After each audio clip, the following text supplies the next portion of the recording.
Hayırdır İskender? Sen böyle çat kapı gelecek adam değilsin.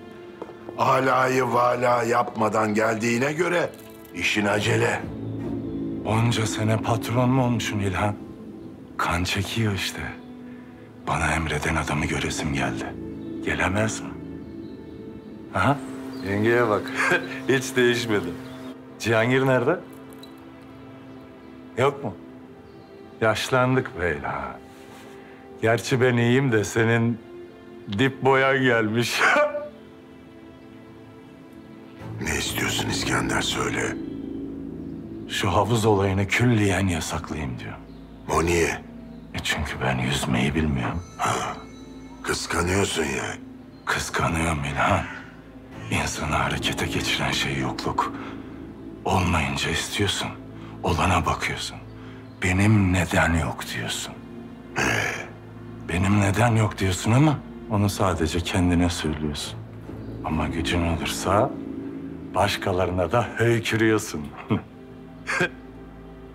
Sohbetini özlemişim. Sene 1997. Yol alalım diyorum. Hem mecazen hem fiilen İlhan. Allah rahmet eylesin, Sabri abi vardı. Dükkana geldi. Adam namlı. Tırstım. Öyle ikimizin konuşması gibi de değil ha. Kaleye girdi mi çeker vurur biliyorum.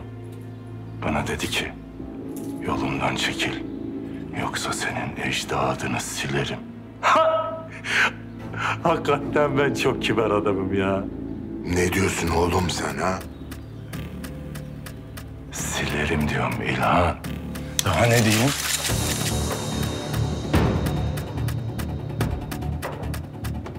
O ihalelerden tıpış tıpış çıkacaksın. Nereden buluyorsun bu cesareti ha? Defansı sağlama aldım.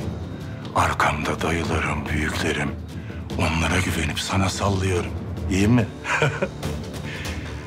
Laf söylemişim. Neye güveniyorsun falan. Sen söylediğim lafa baksana. Yürü git lan buradan. Kendi evimde katil etme beni. Nila, eline geçsem bir kaşık suda boğarsın beni. Bırak bu beni evimde katil etme triplerini. Öldürüp helvamı yersin sen beni. Elinde içki şişesi, ceyyar tripleri. Gel sana mangal yapayım da nereden geldiğini hatırla. Türkiye unuttu Dallas'ı.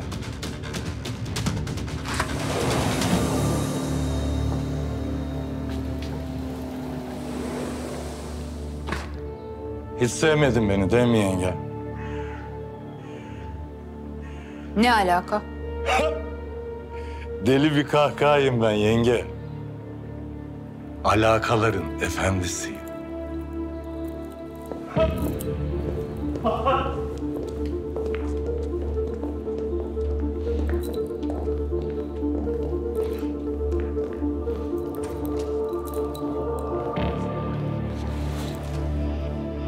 Git bak şuna.